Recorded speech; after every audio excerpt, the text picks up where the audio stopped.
I have four similar looking images that I've edited, and I really just want to choose the best one for my folio.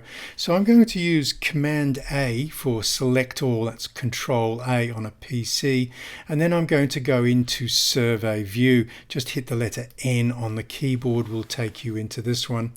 Okay, and rather than trying to choose the best one, I always find it easier if I remove the ones that I like least. So I'm just going to remove the one on the top left by pressing that X.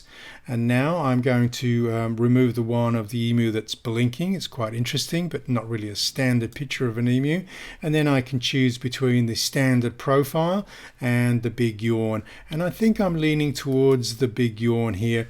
And now I'm going to make that the pick just by going to the bottom left hand side.